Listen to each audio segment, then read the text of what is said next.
Now let's welcome to the stage Congressman Beto O'Rourke, former congressman from Texas. Thank you so much. Thank you for being here. Very sorry to keep you waiting. It's okay. Yes. We all understand DC traffic. Yep. Thank you so much for being here and taking the time. Very grateful. You got some coffee, all right? I've got some coffee, and I just got to tell you all, I'm very grateful to be here.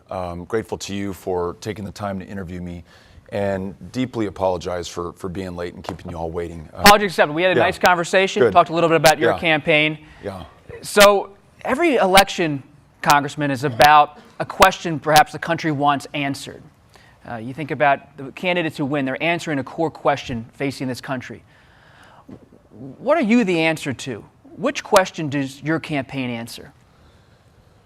We face the greatest set of challenges that this country, and I would argue this planet, has ever known. The fact that we are cooking Earth beyond our ability to sustain human life, or life for that matter.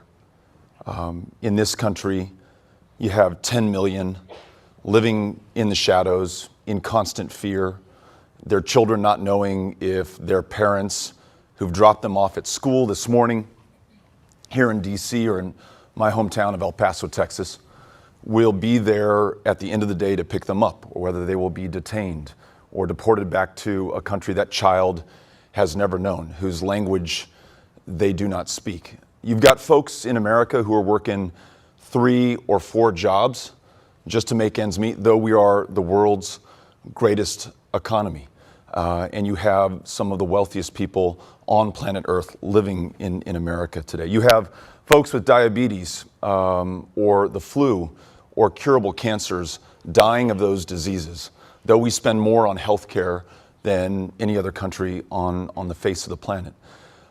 So to each of these challenges, any one of them extraordinary in its scope and its scale and its difficulty to overcome, to take them all at the same time, at a moment that America has never been more divided or more polarized, where we have a president who drives us further apart every single day based on a fabricated fear that he tries to instill about the differences between us, according to how you pray or how I love or where we are from. At this moment of maximum peril, I think we can produce this country's maximum potential and promise and greatness. But that needs all of us to do all that we can. But why you? It can't be half measures, it can't be half steps, and it cannot be half the country. My entire life, starting as a small business owner in El Paso more than 20 years ago, I brought people in to shared success. As a city council member, every single week for 6 years, I held a town hall meeting like this one, and I was on time for all of them, where... We're going to have to fact check that. where anyone could and did come out to hold me accountable or offer an idea or work with me on a common solution to a common challenge for the common good. As a member of Congress, as you know, every single one of the 6 years I served in the House of Representatives, I was in the minority, but worked to pass and get signed into law legislation to improve mental health care access for veterans, or to protect public lands, or to work on issues of the U.S.-Mexico border or our bilateral relationship with that country. And in Texas, last year, a state that before 2018 ranked 50th in the country in voter turnout. Not because we love our democracy less than you do in Virginia or Maryland, but because we were drawn that way, based on race and ethnicity, people drawn out of a congressional district, diminishing the power of their vote or the likelihood that we would hear their voice. I went to every single one of those counties, brought everyone in. At the end of the day, won more votes than any Democrat had before, won independence for the first time in decades. Nearly 500,000 Republicans voted for a Republican for governor and voted for me for U.S. Senate on one of the most progressive platforms that Texas had ever seen. So I'm making the case, Robert, that I'm able to bring people in to bridge the divides of race or ethnicity or gender or any difference, including partisan or geographic, to ensure that we come together to face this set of challenges. And by the way, I think it's the only path that allows us to defeat Donald Trump in a convincing, clear way, 38 electoral college votes in Texas. Not only does that put him away without question, I think it forever changes the electoral landscape in the United States of America. So the way that I've campaigned, the way that I've served, the way that I'm running this race right now, it allows us to win this election. It allows us to bring this country together in common cause to do the common good. But why have you struggled, Congressman, to break through with that message about being a problem solver? So many headlines about your campaign and criticisms from your rivals is that you're pulling the party too far to the left on guns. You're cast as someone of the left. But you just described yourself as someone who's of generational change, about being a problem solver. Why isn't that part of your pitch breaking through? Help me out. So, look, I'm running for Congress in El Paso in 2012. I'm knocking on doors. Veteran, this is in January of 2012, answers the door. And I give him my pitch, and he says, if you really want to help me, I just got off the phone with the VA trying to make a mental health care appointment for my PTSD, post-traumatic stress disorder. And they told me to call back next year. All their mental health care appointments have been filled for the year. I think he's pulling my leg or trying to make a point, or this is an ornery old Vietnam-era veteran. It turns out that El Paso had the worst wait times to see a mental health care provider at the VA in the United States of America, and care delayed became care denied and led to an epidemic of veteran suicide in El Paso and across the country. Hearing that, it's not sensational, doesn't make headlines. I made addressing access to mental health care for veterans the #1 issue, not just in that campaign. And we ended up defeating an 18-year incumbent who outspent us 5-1. But I made it my #1 issue when I got to Congress, and we turned around the VA in El Paso, Texas. And then we used what we learned there to author legislation, get it passed in a Republican-controlled Congress, and signed into law by the one man with whom I agree on almost nothing, Donald Trump. But we found enough common ground to be able to address this issue. So you asked me the question, I share a story to help make the case that none of these issues, access to mental health care for veterans, reducing gun violence in America, confronting climate change before it's too late, can be fixed on the political spectrum between right and left. These are just fundamental American concerns, must be met with fundamental American values, and part of that is bringing people together to meet these challenges in common. So I don't know why that message is not getting out better, but it's also, we're still 100 days plus out from some of these How do you close? How do you close between now and Iowa? On the ground. Having these conversations in town hall meetings. I went back to my time on the El Paso City Council or knocking door to door in 2012. There's nothing so powerful as the human-to-human, eyeball-to-eyeball connection that we can make, especially in a divided era or an age where we are consumed by digital devices.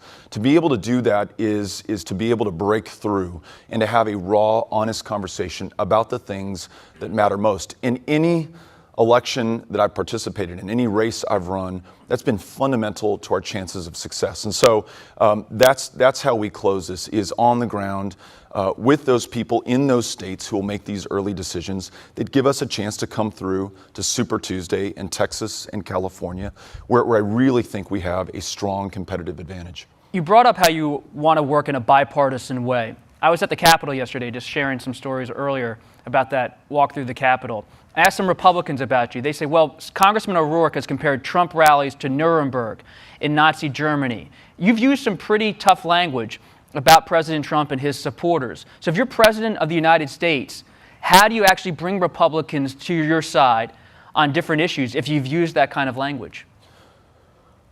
I don't think that speaking the truth and calling things by their right names is in any way disqualifying in being able to do work going forward. I think sooner rather than later, a majority of Americans, including Republicans, are going to see Trump for who he is and this administration for what it's done.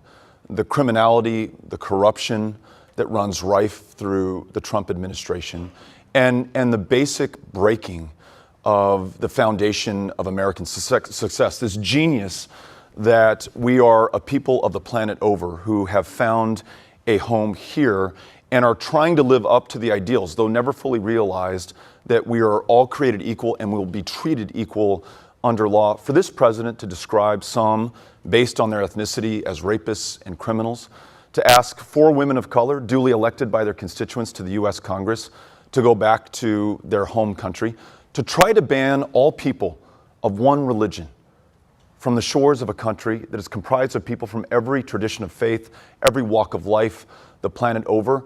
Outside of the Third Reich, give me another example of a Western leader who has called one people of one faith inherently defective or dangerous or disqualified from being successful in that country. To threaten civil war, to call members of Congress treasonous, to remind us what we used to do, despise in the old day, which is death, to kill them for committing treason in this country.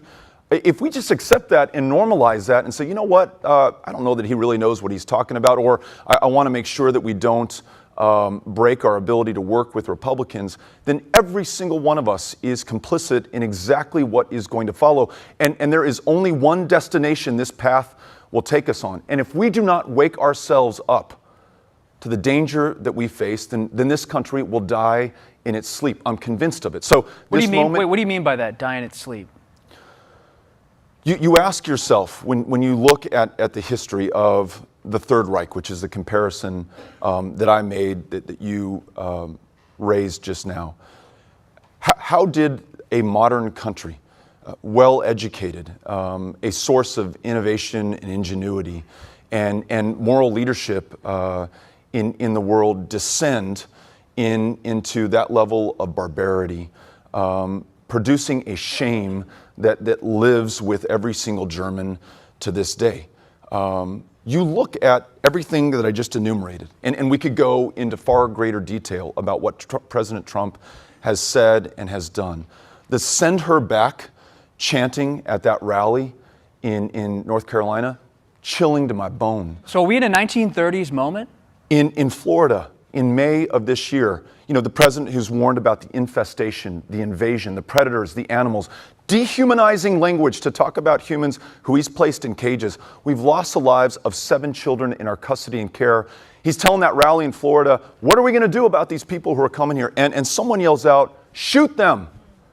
And that crowd roars in laughter and applause. And the president, with that shit-eating smirk on his face, smiles and laughs in consent, giving the green light to that killer in Allen, Texas, who drove 600 miles to El Paso with an AK-47, who said that he was going to stop the invasion, that he'd been warned about by the President of the United States, that he didn't want to be replaced as a white man in the United States of America. And when people in Charlottesville, Virginia were talking about Jews, you will not replace us, President Trump said they are very fine people. If we fail to connect the dots and draw the conclusion, then we're going to die in our sleep as a country. We will lose this democracy. We will lose the genius of America, our ability to nonviolently resolve our differences and bring people from the planet over into our shared success right here in this country. So this is a make or break moment for the United States of America. Has your party failed to understand that urgency, the urgency you describe? We as a country. No, but your party, you're running for the Democratic nomination. You're on the stage with these folks. We as a country have failed thus far, but I believe in America and I believe in my fellow Americans, Democrats, independents, Republicans, people who could care less about party politics alike. At this moment of truth, as we have done so many times previous, though it took us a while to get here, though this democratic process is frustratingly slow, I'm convinced that we're going to see the truth and at this decisive, defining moment, do the right thing. And there are some encouraging signs.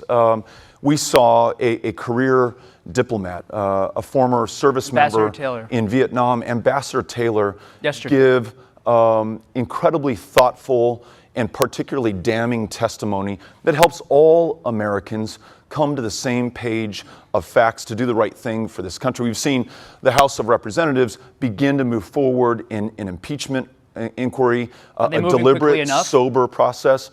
You know, for my concerns that I just stated, I just want to make sure that we don't lose this opportunity to bring the facts to the Senate and allow those senators not only to see them, but to listen to their constituents, who I believe are going to provide the public pressure, form the political will to guarantee that they do the right thing, not for their party, not for their president, not for their own prospects in the next re-election, but for this great country. And I believe in America. I think we're going to come through.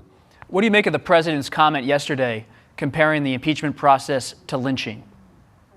It just so happens that within the last week, I was in Montgomery, Alabama, and I got to meet with my all-time hero in life, I think one of the greatest living human beings, Bryan Stevenson. If you have not read Just Mercy, please do.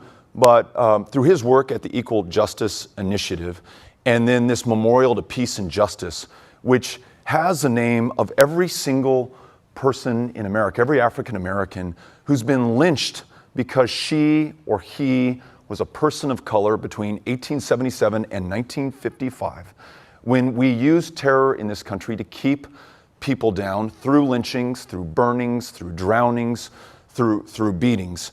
To be in that memorial, to listen to Bryan Stevenson, to understand our history, and then to have the most privileged, the most powerful white man on the face of the planet invoke that same word to describe what is happening to him is one of the most obscene things that I've heard in American life in my lifetime.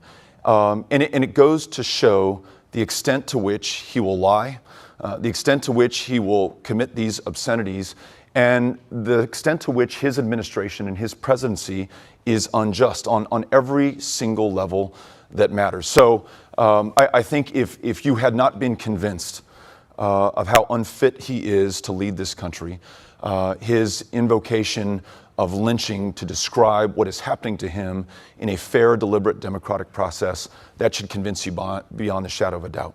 Last night, CNN reported that in 1998, Vice President Biden called the Clinton impeachment process a, quote, partisan lynching. He then apologized last night, said he's, quote, sorry about that, and said President Trump, on the other hand, continues to stoke racial divides. Do you accept Vice President Biden's apology?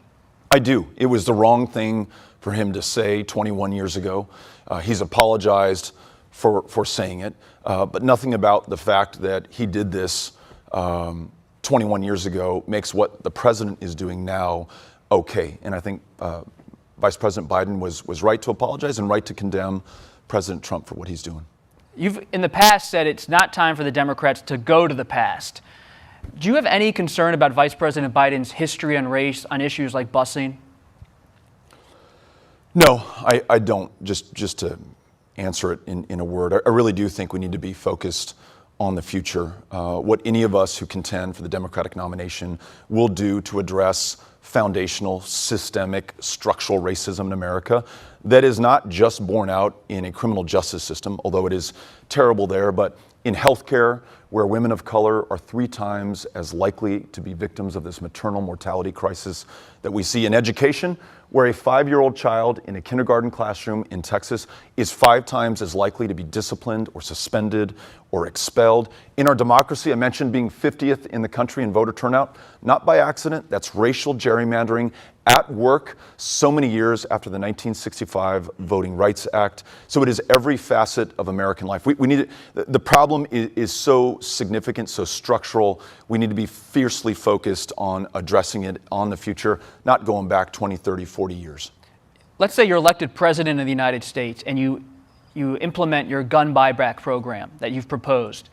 You've also just described this country as a tinderbox of sorts, facing a Third Reich atmosphere. How do you actually implement that gun buyback program and deal with issues of civil unrest? Who takes the guns? Is it local police, federal officials? How does this work if you're sitting in the Oval Office? Yeah. As with so many things we've discussed, my answer begins with a belief in America and my fellow Americans, regardless of the differences between us. In this case, whether you're a Democrat or Republican, gun owner, non-gun owner, or if you're a gun owner, whether you own one of these AR-15s or AK-47s, which I hope we all understand, are not like a shotgun or a rifle or a handgun. These were weapons specifically designed for use on a battlefield, engineered and sold to the militaries of the world because they are devastatingly effective at killing people efficiently in as great a number as possible. El Paso, Texas, 22 killed in under 3 minutes. When the Second Amendment was written, ratified, and adopted, it took you 3 minutes to reload your musket. founding fathers, framers of our Constitution, could not have envisioned this kind of carnage. In Dayton, Ohio, under 40 seconds, 9 people are killed, again, by one of these military-style weapons. And I want to say that, Robert, because I want to make clear the distinction between the guns we use to hunt and for self-defense and the weapons that we use. This idea that your belief in America only takes you so far. You're president. How do you actually make it happen if people don't want to give up their guns? You pass a law. That law is debated through our fellow Americans' representatives in the House and in the Senate. I signed that law as President of the United States. And we then expect our fellow Americans to follow the law. Those 16 million AR-15s, AK-47s must be turned in. You asked who would administer the program. Alcohol, Tobacco, and Firearms, ATF, would administer it. We would work with local law enforcement, city, county, and state. And to your question of whether we would go and take or confiscate or go door to door, the answer is no. We depend on our fellow Americans turning those guns in. If someone is found with an AR-15 or an AK-47, in their car or in their home when law enforcement is there for some other purpose, if someone is bringing that AR-15 or AK-47 out in public to flagrantly violate the law, of course there are going to be consequences, and of course that weapon will be taken from that person. But just as with any law, we expect our fellow Americans to follow the law. What we saw with segregation in the 1960s, the federal government often, when states would not comply with federal law, would have to send in federal officials to make sure the law was enforced. Would ATF be going into different states that chose not to comply? No. Then doesn't federal law need to be enforced? It sure does. But I expect at the end of that process through which we debate and work on that legislation, which by necessity will involve the entire country, we will come to a conclusion as Americans that the lives of our fellow Americans, including those kids of ours who are beginning to lose any hope that we're going to do anything at all to reduce gun violence, that those lives are far more important than our fear that some Americans are not going to follow the law, or our fear that the NRA is going to exact a toll in the next elections, or our fear of the political action committees or the lobbies or the gun industry itself. The fear that I have is coming back to El Paso after meeting so many of these families who've lost a loved one and have asked me, have made me promise that I'm going to do something about it. My fear is coming back to their judgment, having failed to do something about this. I fear those kids who are counting on us right now, who want to see us do the right thing, even if it is politically difficult to do, while we still have time to do it. That's what compels me more than any fear that we're going to have difficulty in implementing the law or passing the law or working out some of the jurisdictional questions. America is going to be able to figure this out. We just have to decide what's most important to us in this country and in our lives. A lot of people would fight it, though, Congressman. A lot of people would fight that, even if it was done in a congressional way. You'd have states that would say, no thanks. Tell me anything significant in American history that we've done that didn't require a fight, that wasn't difficult, that at the outset people said this is going to be absolutely impossible. And it was never, frankly, a president or a member of Congress or those in elected office who at the end of the day deserved credit for making that happen. Going back to Montgomery, Alabama, where I just was, or Birmingham that I visited afterwards, 1963, Children's Crusade. Thousands of kids walk out of their classrooms as young as 12 years old. 1,200 are arrested on the first day. They go up against police dogs. They go up against fire hoses that peeled the bark off of trees, tore the shirts off their backs.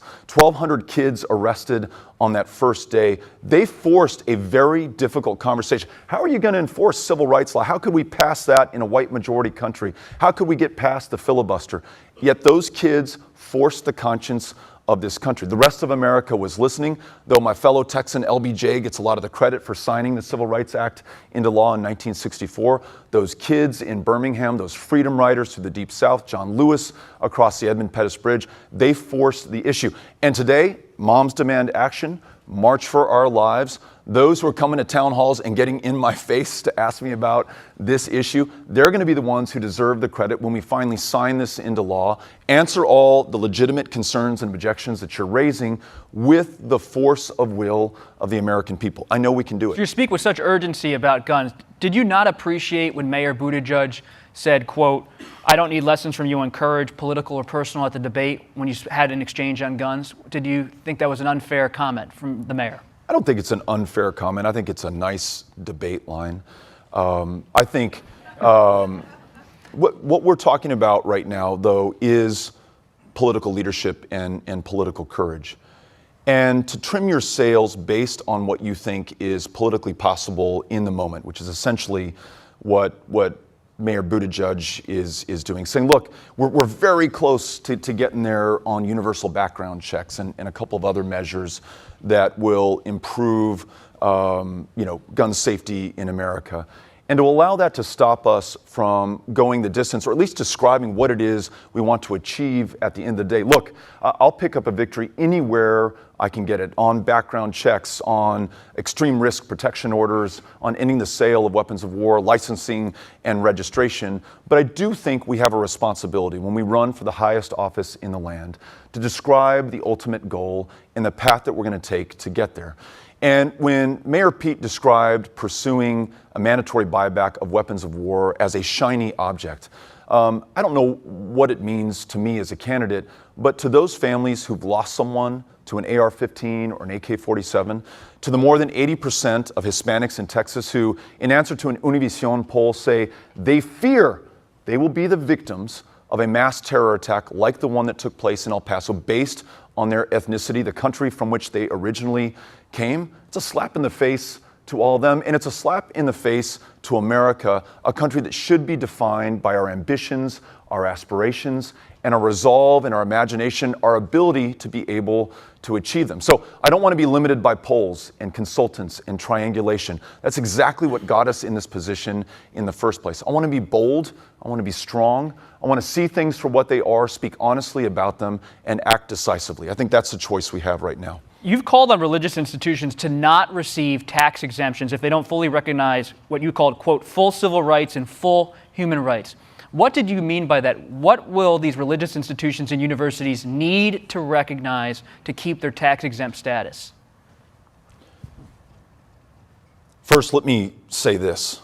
As an El Pasoan, somebody who's a lifelong Catholic, I've seen the power of my church, and not just within the four walls of St. Patrick's Cathedral in El Paso, but beyond that. Annunciation House, this extraordinary Catholic charity that provides shelter to the most vulnerable and the most desperate. These asylum seekers who traveled 2,000 miles to come to this country, who are being treated with such cruelty by the Trump administration. They're literally doing the Lord's work by providing shelter and facilitating the reunification of these families who have been separated. I see it in synagogues and mosques and other places of worship across this country. And I want to make clear that we should all be able to worship as we see fit, believe in what we believe, congregate as we wish without any interference or fear of government involvement. But the moment that any of us provides any service in the public sphere, whether that is higher education or healthcare in a clinic or in a hospital or adoption services, then we are subject to the laws and the values and the Constitution of the United States of America. And in that public space, if you deny equal treatment to any one of our fellow Americans based on your race, your gender, your ethnicity, your sexual orientation, or your gender identity, then we have a problem. But what do you mean by equal treatment? Do you mean religious institutions must provide contraceptions, access to abortifacients? What I mean in the specific question I was asked in the Human Rights Campaign town hall was if those institutions, any nonprofit, anyone who enjoys tax-exempt status, denies equal treatment to somebody based on their gender identity or their sexual orientation, what is the response to that in the public sphere? So I'll give you an example. In Texas, though we have 30,000 kids in the foster care system, and though Child Protective Services is so underfunded and undermanned, that you have kids sleeping in CPS offices on the tables or under the desks. By law, though it's not okay, it is legal in Texas, you can be too gay to adopt one of those children under the guise of religious freedom. In Texas, you can be fired for your sexual orientation. In Texas, we debated a bill about scaring parents about children's transgender or transgender children entering their kids' bathroom. That kind of fear, that kind of disparity in treatment under the law in America, in my reading of the Constitution, is unconstitutional. We need to clarify that by passing into law the Equality Act, and then we need a president who's going to enforce that and stand up for the equal civil and human rights of every single one of our fellow Americans. So that's what I'm talking about at the end of the day. In any aspect of public life, in any place of public accommodation, you should have equal treatment under the law. These institutions, though, if your president would turn to you and say, President O'Rourke, what do you mean? How far do we need to go? Is it covering all spouses in same-sex marriages? To what extent with LGBTQ rights do we need to do? There will be a lot of looming questions about how to enforce this idea of tax exemption being revoked. Right. I was asked this specific question that may get to the spirit of your question. Would a President O'Rourke seek to remove the tax-exempt status of a church or mosque or synagogue that refused to perform a same-sex marriage? Correct. The answer is no. That is a decision that religion, that place of worship is free to make without interference from the government. I may disagree with that, and I do. Personally, I disagree with it as a Catholic in my church. But that's not the government's role to decide or to define. If that same institution, however, is providing a service to the public in the public space, it is then subject to our laws. And I think that point needs to be made clear. And if we're going to truly realize that genius, that promise, that potential of America, that we are all created equal, subject to equal treatment under the law, equal opportunity in our lives, then we've really got to have a president who's going to vigorously enforce that, stand up for it, and then ensure that there are consequences if we fail to do that. Someone from my team pointed out that there's a precedent for this. Bob Jones University in 1983 had its tax-exempt status withdrawn because it did not treat white Americans and black Americans equally in that institution. Now, whatever Bob Jones does within the confines of a place of worship, their business. What it does in an institution of higher education that's in the public space, that becomes our business as a country, especially if they enjoy tax-exempt status. Let's turn to foreign policy. You're president of the United States. You confront the situation in Syria. Do you send U.S. troops in to protect the Kurds or not in 2021? It's a question, I know what you're asking. It's hard to answer it without first describing how we got to this place. The fact that the Kurds, for so many years now, have not only fought alongside American service members, but in many instances have fought in lieu of American service members, essentially ensuring that we don't have to send as many women and men over into harm's way because the Syrian Democratic Forces were willing to fight that battle for us, willing to hold territory, willing to not only apprehend members of ISIS, but to incarcerate them and guard them so they don't pose a threat to our service members on the ground or this country should they be able to organize terror attacks from afar. And by turning our backs on the Kurds, by inviting the Turkish army and Erdogan to invade northern Syria, not only have we dishonored our commitment, not only have we jeopardized the place that American service members are in now with their supply lines jeopardized and undermined, but we made it less likely that those Kurds, to answer your question, would want us to ally with them going forward, or that any group on the ground will see the United States as a reliable, consistent, stable partner. So what the president has done is diminished not just our standing and stature, but our security and our safety But what would you do around as the president? world. It's a really difficult situation because I don't know that we can reinsert ourselves in a place that the Turkish army is right now, that the Russian army is right now, that the Syrian forces under Assad are in right now, that ISIS prisoners have been released into right now. I don't know that you can get all those horses back into the barn again. I only know that you can learn the lesson from one of the most grievous mistakes that this country has ever made. I think the only way I can answer this question prospectively is to say that I would not turn my back on allies that we have on the ground, that I would seek to make sure that we maintain an American involvement to the end of a political resolution to challenges that we've been trying to solve militarily for the last almost 30 years.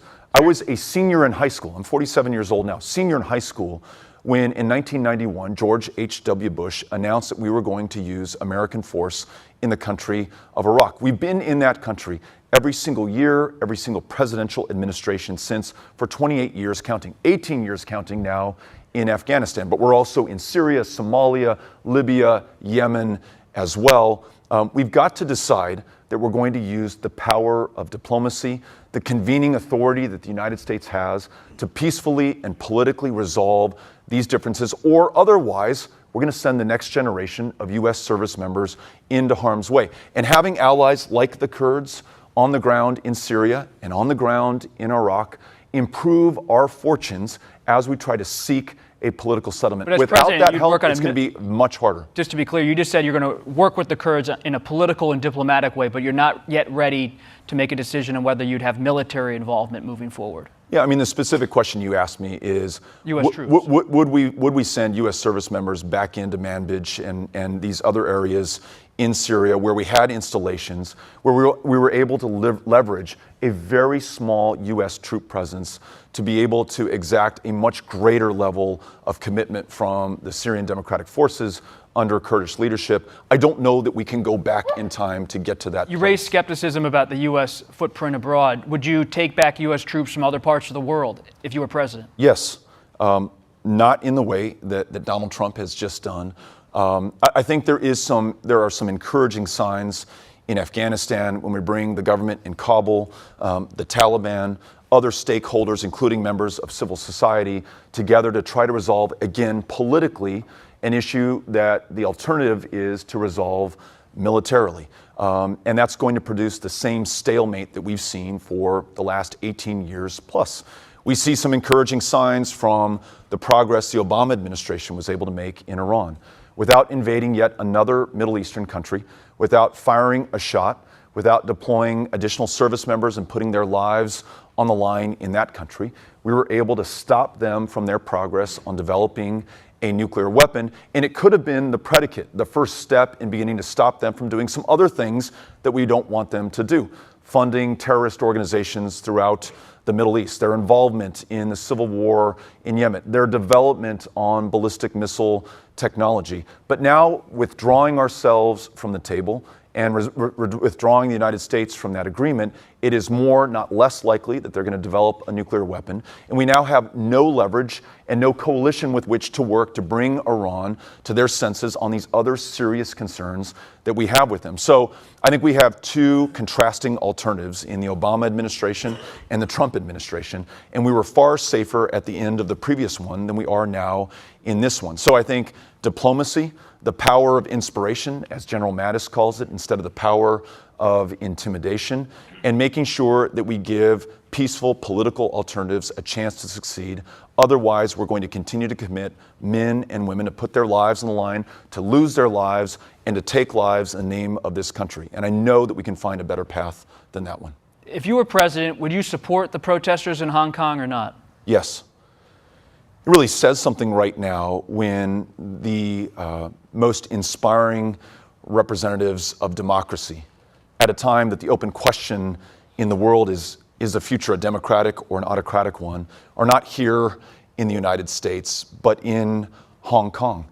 And you have the leader of the free world, ostensibly, in the President of the United States, not embracing those protesters or our fellow democracies, but the thugs and strongmen and dictators the planet over. And it's not just Vladimir Putin, but that should be bad enough. It's not just Erdogan, it's al-Sisi in Egypt, it's Duterte in the Philippines, it's Mohammed bin Salman in Saudi Arabia, who's able to kill a journalist based in the United States, working with the Washington Post with complete impunity. And the President of the United States literally says this, you know what, they buy a lot of weapons from the United States. So that's cause enough for us to be able to turn a blind eye and effectively to turn our back on this situation. That same country with US assistance bombing Yemen into the last century and into the next great humanitarian crisis. That's what the United States right now stands for around the world. So incumbent upon all of us, absent any leadership from this president in this White House, to be with those protesters in Hong Kong and unequivocally send the signal that we stand with them, that we're proud of them, and everywhere that you have anyone standing up for their rights, their freedom, their democracy, whether it's the Uyghurs in another part of China, the Rohingya in Myanmar. Should China pay a price for how they treat Muslims in their country? Absolutely. What price? Human rights. The civil rights of our fellow human beings around the world should always be something that's on the table in any negotiation that the United States enters into with any other country. Now, whether ostensibly the issue is security, or whether it is trade, or whether it is some other global challenge that we want to meet together, human rights is a fundamental value and concern of the United States. And so, yes, that should be on the table with China, and yes, that should be on the table with Saudi Arabia, and yes, that should be on the table with Turkey or with Egypt or any other country with whom we do business or with whom we work around the world. You've talked often about climate change. Should tax increases be on the table to help pay for the overhaul you've articulated in the U.S. economy and infrastructure? Yes, for the wealthiest. Yes, for corporations. No, for any American family earning $250,000 or less. My commitment to the American people is that if you are in the middle class, or if you're working your way into the middle class, you will either see a tax decrease or you will not see a tax increase under my administration. But we will ask the wealthiest to pay their fair share. We will take Will they a pay corporate... an asset tax? There would be a wealth tax, yes. There would be an increase in the corporate tax rate, which dropped from 35% to 21% under the Trump administration. We take it back up to 28%, generating hundreds of billions of dollars over the next 10 years. We would tax returns on capital at the same rate that we tax ordinary wage income in America. It generates hundreds of billions of dollars over the next 10 years. We would make sure to ensure the solvency of Social Security, guarantee that there is a better paid benefit to those who've worked by paying into Social Security, by lifting the arbitrary cap on income that is taxed for Social Security purposes. I think it's at $132,000 right now. The next $100,000, the next million, the next $1 billion that you make, taxed to make sure that we guarantee that this country is able to make its commitments. And yes, we see climate not only as the greatest existential threat, but perhaps the greatest opportunity for this country to reveal its true purpose and promise. And that means engaging every single penny of a $19.4 trillion economy to ensure that we fully free ourselves from a dependence on fossil fuels, embrace renewable energy technology, and the high skill, high wage, high value jobs and capital investment that comes along with that. Some country's going to figure this out. Much rather it be the United States than it be China. So you asked about the cost to pay for it. I also want to make the case that there's a really great return, both moral and financial, to the United States if we take the lead on this. Congressman, we only have a few minutes left, so let's call this the lightning round, so shorter answers if possible. Gotcha. You got it.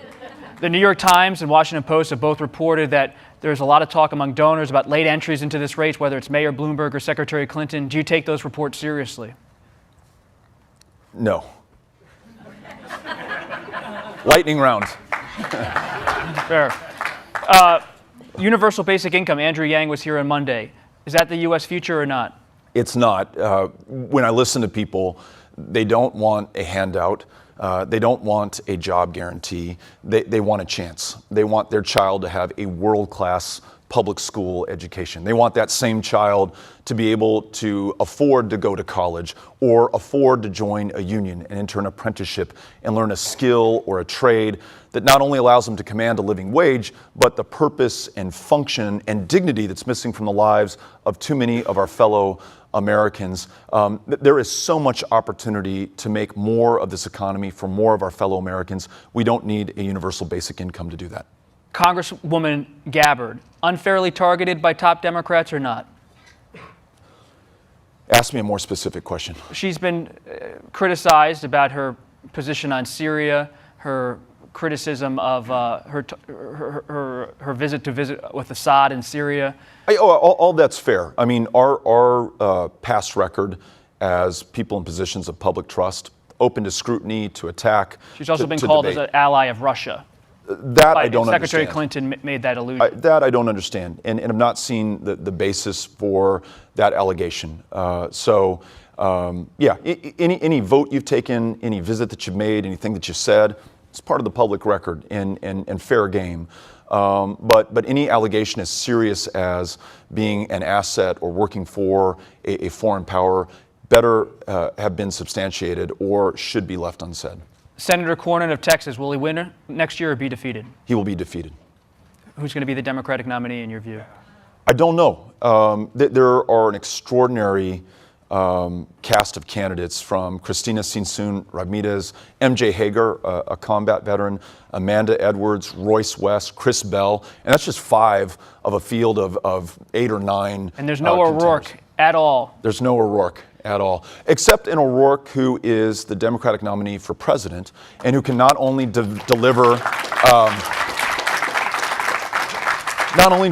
38 electoral college votes in Texas, but can help that Democratic nominee against Cornyn to win their race, help more Democratic nominees for congressional seats win their race, help to flip the House of Representatives in the state of Texas in an important redistricting year. And as we saw in 2018, where 17 African-American women won judicial races in Harris County, make sure that Texans in offices of public trust look more like Texas in general. And if you're not the nominee, are you open to serving on the ticket? I'm going to serve my country to my highest capacity, do everything I can that at this defining, decisive moment of truth, America comes through. So that's a yes. You're open to it. I'm going to do whatever it takes for my country. Yeah. Let's thank Congressman O'Rourke of Texas for being with us. Thank you all very much. Texas. We really appreciate your time for joining us at this post-live series, the 2020 Candidate Series. Will continue in the coming weeks. We're asking all these candidates to sit down for in-depth interviews. Really appreciate you joining us on the live stream and here in the room this morning. Congressman O'Rourke, thank you very much. Gracias. Thank you. Thank you. Thank you so much. Really appreciate it. Appreciate it.